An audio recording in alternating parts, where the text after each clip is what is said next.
요사이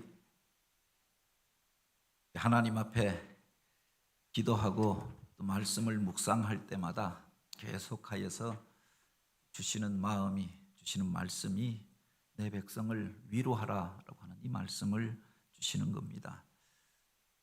지난 주간에 장례가 있어서 우리 이순희 권사님은 남편을 떠나 보냈고, 우리 김종린 권사님은 또 사랑하는 어머니를 떠나 보냈고, 그런 장래의 일들이 있어서 이런 말씀을 주시는가 보다라고 생각했는데, 또 사무총회를 준비하고 송년주의를 맞이하면서도 하나님께서 그런 말씀을 주시는 겁니다. 우리들 가운데 위로가 필요한 사람들이 참으로 많지 않습니까? 코로나로 인하여서 모든 것들이 위축되고 얼어붙은 가운데 그렇게 기업이 어려움을 당한 이들이 있습니다.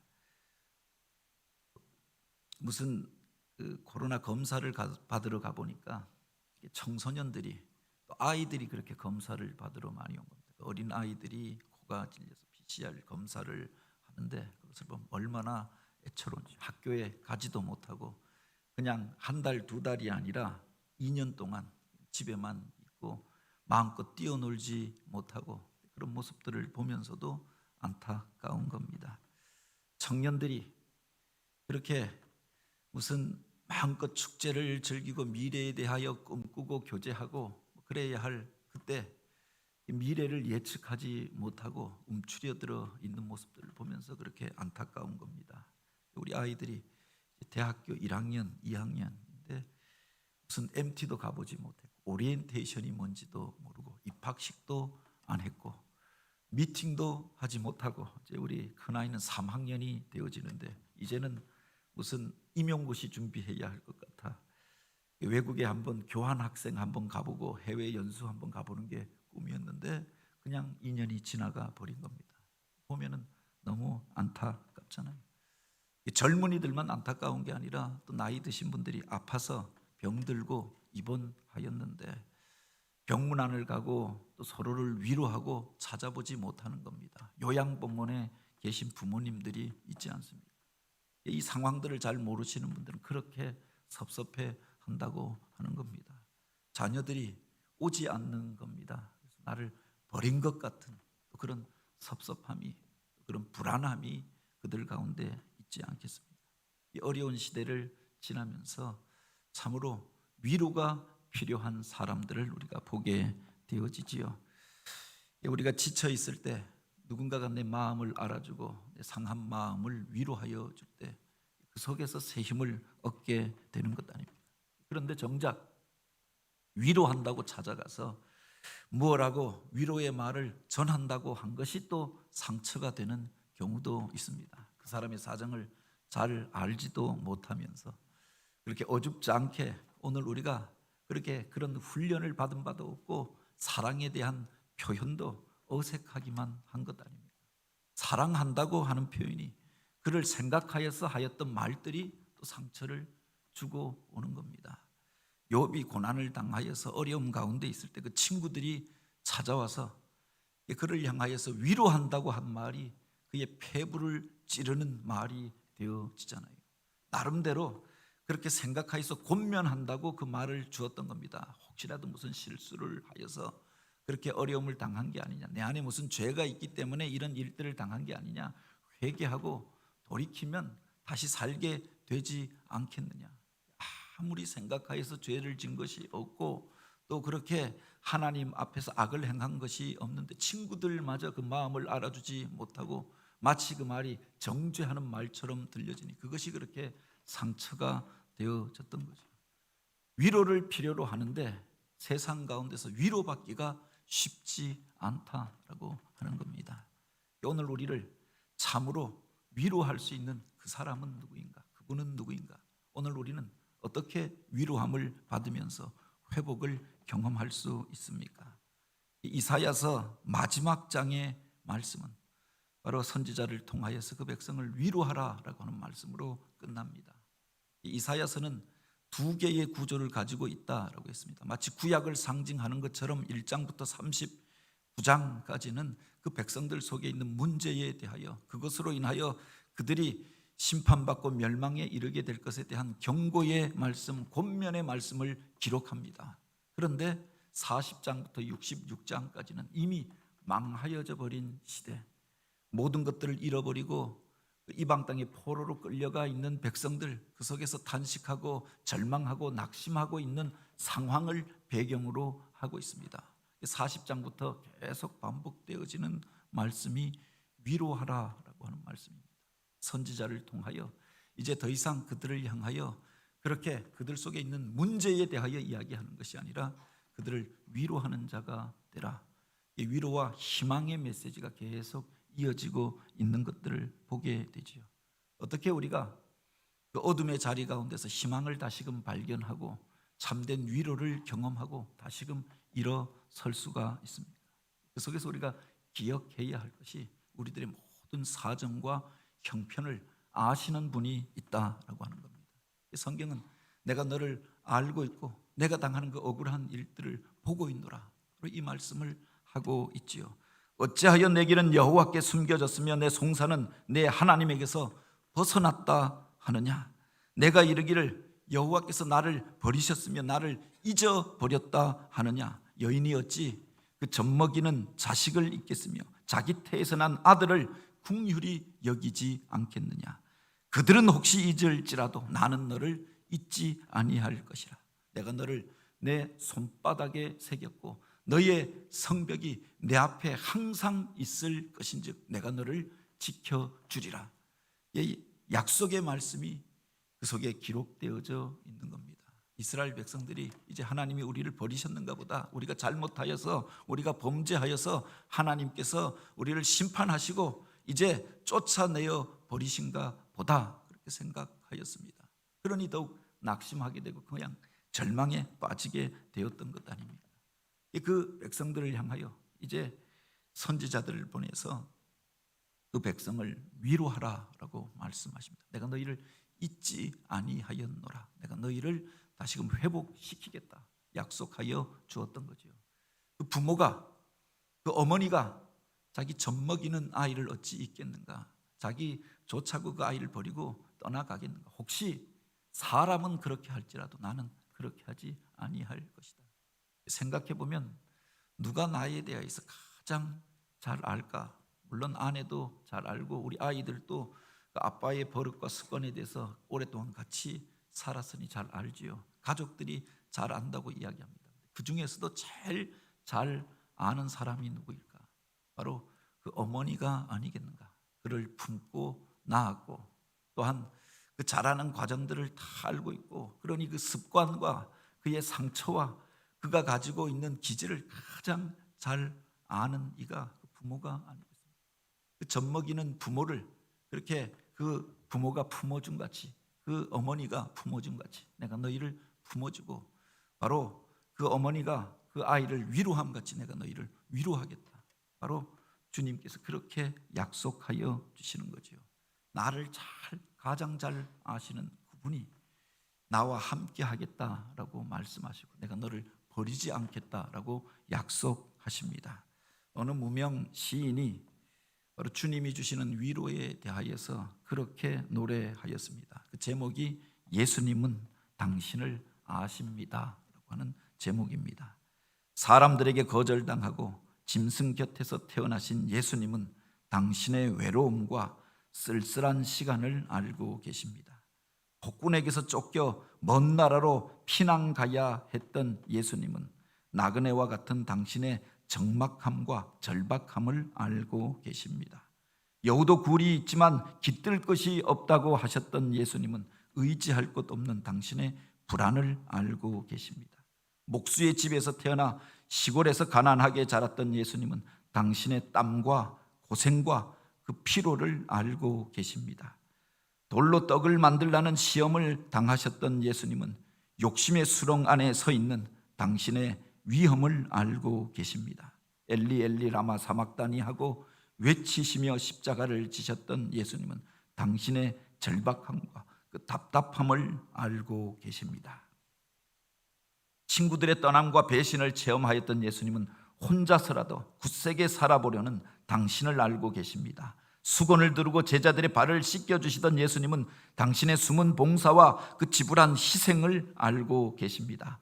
갈보리 언덕을 홀로 오르셨던 예수님은 남몰래 흘린 당신의 눈물을 알고 계십니다. 주님은 알고 계십니다. 당신의 탄식과 당신의 눈물과 당신의 희생을 알고 계시고 당신의 고독을 알고 계십니다.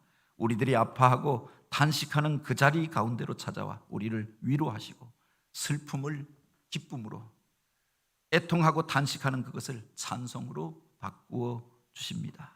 바로 사랑의 그 주님께서 오늘 우리들이 가지고 있는 아픔, 사람들 앞에 내어놓지 못하는 그 문제, 그래서 오늘 우리가 힘들어하고 또한 그렇게 낙심하는 그 문제들을 알고 계심을 기억하시기 바랍니다. 알고 계실 뿐만 아니라 오늘 본문에 보면 내가 너희를 위로하리라 라고 약속하여 주시지요. 너희가 젖을 빠는 것 같이 그 위로하는 품에서 만족하겠고 젖을 넉넉히 빤 것 같이 그 영광의 풍성함으로 인하여 즐거워하리라 라고 하였습니다. 갓난 아기가 막 태어나서 연약하기 이를 데 없는 아이에게 가장 필요한 것은 두 가지입니다. 첫 번째가 심리적인 평안함 아닙니까? 그 모든 것들 가운데서 혼자 있는 것이 아니라 자기를 품어주는 이가 있다라고 하는 것, 그 부모의 품에, 그 엄마의 품에 안겨 있을 때 평안함을 누리게 되고 안전함을 얻게 되는 것 아닙니까? 세상에서 가장 아름다운 모습이, 가장 평안한 모습이 그 어머니의 품 안에 안겨져서 그 넉넉하게 젖을 빨고 잠이 들어 있는 그 아이의 모습 가운데서 우리가 발견할 수 있잖아요. 그 부모 품에서 무엇 하나 부족한 것 없이 잠들어 있는 그 속에 참된 평안이 있고 아름다움이 있다라고 하는 거예요. 그 부모 품에 거할 때 필요한 것들이 공급되어지잖아요. 배가 고픈 것들을 부모가 알아서 공급하여 줍니다. 그러니 그 안에서 그 평안과 안식을 누리게 되어지는 거죠. 그것처럼 그 갓난 아이가 어머니의 품 안에서 안식함을 얻고 만족함을 얻는 것처럼 내가 너희를 품어줄 것이다 라고 약속하여 주십니다. 성경에 보면 우리 하나님에 대하여 이야기하는데 그는 우리의 자비의 아버지이시고 위로의 하나님이 되신다. 물론 성경은 하나님을 아버지라고 표현하지만 그 속에 어버이라고 표현하는 게 더 맞는 말이겠죠.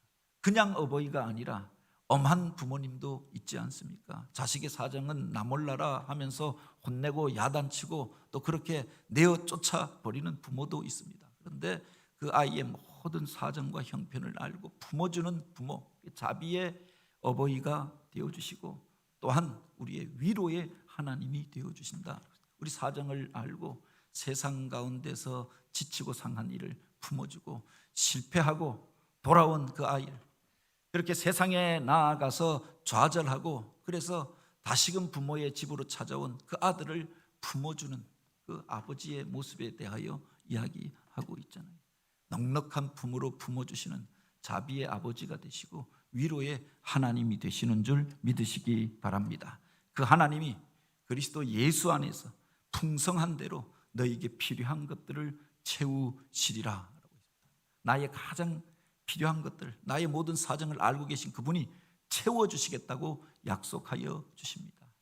부모가 그런 마음을 품잖아요. 자식에게 좋은 것들을 주고 싶은 겁니다. 우리 어머니가 살아계실 때 제가 서울에서 무슨 부교육자가로 사역하고 집에 내려가면은 제가 좋아하는 것들이 무엇인지 알아서 그래서 홍시를 이렇게 냉장고에 넣어서 얼려놓는 겁니다. 아들이 오면 그것을 녹여서 벌써 내어놓는 겁니다. 저녁 먹고 난 다음에 그것 먹으라고 그것 좋아하는 줄 알아서 집에 갈 때 꽃감을 말려서 들려서 보내는 겁니다. 그래서 어머니가 돌아가시고 난 다음에 그것을 먹을 수가 없게 된 겁니다. 아이들이 좋아하는 게 무엇인지 좋아하는 반찬이 무엇인지 누구보다 잘 알고 있는 거죠. 좋은 것들로 공급하여 주기를 원하는 것 아닙니까? 육신의 부모는 주고 싶어도 가진 것들이 없어서 한계가 있어서 또 나이가 들고 늙어서 이 세상을 떠나버리기 때문에 자식의 모든 것들을 책임져 주지 못하지만 하나님께서 우리의 사정을 알고 계실 뿐만 아니라 우리에게 필요한 것들을 공급하여 주시겠다라고 약속하여 주셨던 거죠. 그 안에 거할 때 참된 위로와 평강을 경험케 되는 줄 믿으시기 바랍니다. 당신의 자녀들에게, 당신의 백성들에게 바로 위로를 주시고 그들을 회복시켜 주시고 또 그들에게 바로 이 말씀을 주십니다. 너희 하나님이 이르시되 너희는 위로하라. 내 백성을 위로하라. 너희는 예루살렘에 마음이 닿도록 말하며 그들에게 외치라. 그 노역의 때가 끝났고 그 죄악이 사함을 받았느니라.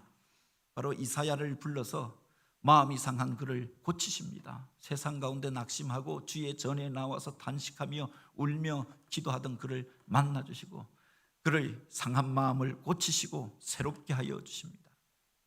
그리고 그를 사명 가운데 부르시고 바로 그가 받은 위로로서 세상 사람들을 위로하는 사명을 맡겨주셨던 거지요. 내 백성을 위로하라. 부모가 자식에게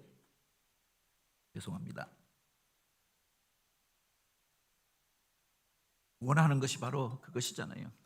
큰아들이 그래도 세상에서 넉넉하게 살고 평안하게 살면 그가 동생들을 도와주기를 원하는 것 아닙니까? 당신의 사랑하는 자녀들에게 복을 주고 위로하고 그를 세운 이후에 내게 받은 위로로서 그가 다른 사람을 위로하는 자가 되라라고 말씀하시는 거죠. 이사야를 불러서 그를 위로하십니다. 그리고 그 백성을 깨우는 자로 세우십니다. 그리고 그에게 내 백성을 위로하라. 바로 이 사명을 주셨던 거지요. 사도 바울은 그렇게 이야기합니다. 우리 주 예수 그리스도의 하나님이시요 자비의 아버지께서 또한 우리를 위로하사 모든 환난 가운데서 우리를 위로하시고 우리로 하여금 하나님께 받은 위로로서 모든 환난 속에 있는 자들을 능히 위로하게 하시는 이시로다라고 했습니다. 그 하나님을 가리켜 자비의 아버지라고 부르고 위로의 하나님이라고 부르고 예수 그리스도의 아버지시라고 부르십니다. 예수 그리스도께서 하나님께 받은 그 위로로서 우리를 위로하여 주십니다. 주님께 은혜를 덧입은 우리들이 또한 이 세상 속에서 주님의 사역을 감당한다고 하는 게 무엇인가? 어떤 건물을 세우고 어떤 일들을 행하는 것 전에 바로 그 백성을 위로하는 사역 가운데 있는 줄 믿으시기 바랍니다. 제 자신을 돌아볼 때도 사실은 기질이 목적 중심적이고 일 중심적이고 그래서 때때로 사람들의 필요를 그 사람들의 영혼의 필요를 돌보지 못할 때가 있습니다. 그래서 하나님께서 아마 기도할 때마다 바로 이런 말씀을 주시는 게 아닌가. 궁혈의 마음을 품으라, 내 백성을 위로하라, 이 말씀을 주시는 게 아닌가. 오늘 우리가 이 땅을 살아갈 때 당신의 백성들을 통하여서 하나님께서 원하시는 사역이 바로 여기에 있다라고 하는 겁니다. 이 시대 가운데 많은 이들이 상처받고 살아가잖아요. 사람으로 인하여 상처받고 세상에 어찌하지 못하는 일들로 인하여 낙심하고 그 속에서 인생의 무게에 짓눌려서 살아가는 이들이 얼마나 많이 있습니까? 당신의 백성들을 부르시고 내 백성을 위로하라라고 말씀하십니다. 어떻게 우리가 위로함을 얻을 수 있는가? 어떻게 다른 사람을 위로할 수 있는가? 내가 먼저 하나님의 위로를 경험한 자들이 다른 사람을 위로할 수 있다라고 하는 거예요. 오늘 우리들 속에 답답한 일들이 있습니까? 상한 마음이 있습니까? 나의 위로자가 되시는 그분을 우리들의 삶의 자리 가운데서 만나게 되길 원합니다. 내 속의 상처를 그분 앞에 내어놓고 사람 앞에 내어놓지 못하는 그 문제 주님 앞에 내어놓고 그래서 주님의 만지심을 경험한 그를 통해서 하나님께서 위로의 일들을 행하실 것입니다. 또 한 가지는 믿음의 공동체 안에서 우리가 위로를 경험할 수 있다라고 하는 겁니다. 사람들은 어려운 일들을 당하면 그 믿음의 공동체를 떠나고 교회를 떠납니다. 사역의 자리를 떠납니다. 힘들고 어려운 일들이 있으면 그래서 그 일을 할 수 없다고 이야기합니다. 그런데 성경은 우리에게 그렇게 이야기합니다. 예루살렘과 함께 기뻐하라 그렇게 말씀하시잖아요. 예수님께서 이 세상을 떠나가시면서 고난당하시고 죽으셨다 부활하신 이후에 제자들을 찾아와 다시금 만나주시면서 하셨던 말씀이 너희에게 바로 성령이 임하시기까지 이 성을 떠나지 말라, 예루살렘을 떠나지 말라라고 말씀하십니다. 두렵다고 힘들다고 그래서 떠나는 것이 아니라 그럴수록 바로 너희가 이 성 안에 머물러서 약속하신 성령을 기다리라라고 말씀하셨던 거죠. 여기서 말하는 예루살렘이라고, 이 성이라고 하는 것은 믿음의 공동체가 있는 것이고 하나님을 예배하는 처소 성전이 있었던 곳을 말하는 것 아닙니까? 힘들다고 주의 전에 오르는 것을 포기하는 게 아니라 어려운 일들이 생겼다고 마음속에 낙심이 찾아왔다고 사람 때문에 상처받았다고 그래서 공동체를 떠나는 것이 아니라 그럼에도 불구하고 그 공동체를 떠나지 아니하고 그 안에 머물러 있는 그가 그 속에서 위로함을 경험하게 되는 거죠. 바로 믿음의 공동체 안에 머물러 있을 때 그들이 그 믿음의 사람들 앞에서 함께하여 있을 때 성령이 그들 가운데 임합니다. 그리고 그 속에서 치유와 회복을 경험하게 되어지잖아요. 누가 만져서 누가 고쳐서가 아니라 성령이 임재하고 나니까 그 문제가 문제 아닌 것이 되어지고 상처가 상처 아닌 것이 되고 말더라. 오히려 그것이 간증거리가 되어지고 찬송의 제목이 되어졌던 것 아닙니까? 예루살렘을 떠나지 말고 이 성과 함께 기뻐하라라고 하셨습니다. 한 해를 지나며 바로 이 고난의 시대를 우리가 지나가면서 서로를 위로할 수 있는 그런 성도들, 믿음의 공동체가 되길 원합니다.